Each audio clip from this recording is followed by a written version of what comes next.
Guys, and welcome back. This week we're going to be looking at the Shrine Secrets yet again. I can already tell you this week's Shrine it isn't too bad, but it's nothing incredible to look at either. We have Overcharge from a Doctor Teachable, we have Enduring from a Billy at level 30, we have a Near Urban Evasion perk, and we have Head On. Now, before I get into too many details, if you have a couple of shards, I would strongly recommend you save your shards, as a new DLC will be dropping in the next month or so, and you want to be able to make sure you can buy out the entire Shrine for the additional blood points as well. So without further ado, let's jump straight in and have a little bit of a look. Currently, the first perk is Overcharge. Now, Overcharge isn't a really bad perk, okay? Basically, it makes a tremendously harder skill check after you kick a generator. So for survivors on a generator, you hit him, you get him to run away for whatever reason. When you kick to break the generator by holding the spacebar key by default on computer, it will then break. You won't have any form of indicator that it's broken, apart from the sparks coming out. Sparks won't change color like they do on Pop Goes the Weasel. Normally, when a generator has sparks coming out, they are white, as opposed to Pop Goes the Weasel, they are red sparks, so people can understand, or you know, like a dark orangey color. So basically, when a survivor comes up and taps the generator, they'll get a tremendously hard skill check. It'll be very, very small.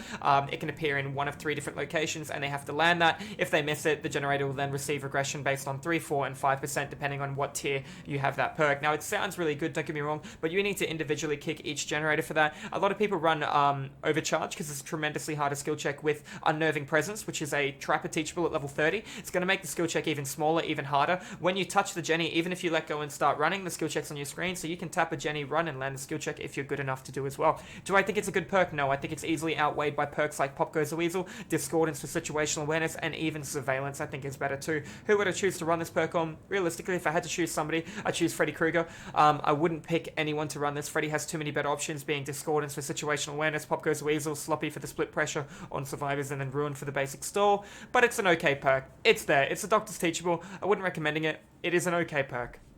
The next one coming up is Enduring. Now, if you want to play Killer and you want to get better at Killer, you might find yourself respecting pallets. What does that mean? That means you're stepping further back from a pallet than you need to, and a survivor's running the jungle gym again against you, prolonging time as well. It can be very frustrating and hard to understand when to respect a pallet and when not to respect a pallet. Now, recently they did... oh my god, words are hard for me today. Recently, they did change pallet stuns. When you're pallet stunned, you recover quicker now by default. Enduring will also help. It used to be 75%. Now it's 40, 45, and 50% pallet stun. So what does this mean? When a survivor's pulling down a pallet, you should lunge through. If you're close enough, you can maybe get the hit, maybe get the pallet. If you lunge too prematurely, a smart survivor will just do another loop along the jungle gym as well. Do I like Enduring? It's not bad. I run it on probably 2 killers out of every killer that's available right now. I personally don't like running perks like this because I know what perks to respect and what pallets to respect and what pallets not to respect. That all comes down to thousands of hours of experience in the game. If it's a good pallet, rule of thumb is just walk through it. Even if you're going to get a pallet stun and no hit, get the good jungle gym out of the way, don't let them utilize it again, and then rotate whatever's more efficient for you. Enduring is good. I do not recommend purchasing this out of the shrine, however, as it is unlocked at level 30 on the Hillbilly, and level 30 doesn't take a long time to get to. It should take you probably about 700k blood points around that, so that's actually not as much as you think. You might be pulling 20k a game. If you're pretty rusty, you might be pulling 10 to 15k, and you'll obviously be able to get it from there as well. So I would save my money for that rather than spending 2,000 shards. Next perk is also a teachable that comes with the game as well, being Nia. So this is Urban Evasion from Nia. Urban Evasion is good for an immersed player, so if you're brand new to Dead by Daylight, I recommend leveling Megan if you want to learn to run from the killer. I recommend leveling Nia if you want to learn to hide from the killer. Now, Nia does come with balanced landing and streetwise as well, so realistically, if you want to learn how to hide from the killer, Nia is probably the best option to level up and get Urban Evasion. Now, I know some people recommend Claudette to start the game. Now, Claudette can be decent, don't get me wrong. She has self-care, she's appealing, she can heal herself faster with botany knowledge, know where people are with empathy. Urban Evasion would be a teachable I would purchase if I was new to the game and I decided I wanted to level up Claudette, or I wanted to level up Megan and have a bit of stealth and a bit of looping, or if I wanted to level somebody like Jacob, have Iron Will and Urban Evasion. It's not a bad perk. Personally, would I get it though? No, I would rather level Nia up and unlock it at level 35 or level 35. So, like before, it's going to cost you 850k blood points to unlock it, or you can buy it off the shrine right now. So I personally would save my shrine points. Now, moving on to the next perk, this is Head On. Head On seems really amazing. What does it do? When you get inside a locker, if you're in the locker for more than 3 seconds, if a killer comes up to the locker, you have to react quick enough. If you don't react, it doesn't work. You have to hit shift and spacebar, and you dash out of the locker, and it stuns the killer, and he looks down for 3 seconds. It has a 60-second cooldown, a 50, and a 40-second cooldown. Now, before you think that sounds really overpowered, you need to be in the locker 3 seconds prior to jumping out. So if you're running away from the killer, you can't jump in the locker, then jump out and do it. That'll make it really OP.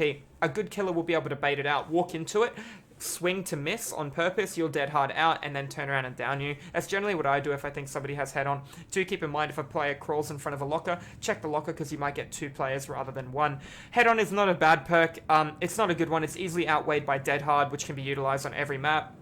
It's easily outweighed from balanced landing, which can be utilized on most maps. It's outweighed. I would say it's better than Lithe and it's better than Sprint Burst, but like I said, very situational. Goes well with Iron Will, goes well with Quick and Quiet as well. Perks that allow you to get in a locker faster, perks that allow you not to cry while in a locker. It's not bad. Can be worked with Dance With Me as well if you want to feel brave and use Dance With Me and you think you can get away from the killer and hide your scratch marks before he recovers from the stun. Very hard to do, not easy, and it requires certain jungle gyms on the map, not just a locker in the middle of nowhere. Anyways, guys, sorry to run down and be so quick on the Shrine this week. All in all, do I think it's a good week Shrine? It is okay. It is not amazing. I wouldn't buy anything off this Shrine. If you don't own the Jane DLC, I can see you getting head on. Overcharge is a bit of a dud perk. I would not be using this for regression, so I probably wouldn't buy this perk, even though it's a Doc Teachable who's a DLC. These two can become with the original game as well. If I had to pick something, I'd pick head on, even if I wasn't playing Survivor. If I was a killer main, which I am, and I wanted to maybe come to Survivor sometime in the future, I'd unlock it anyways, as it's the first time I've seen head on the Shrine. So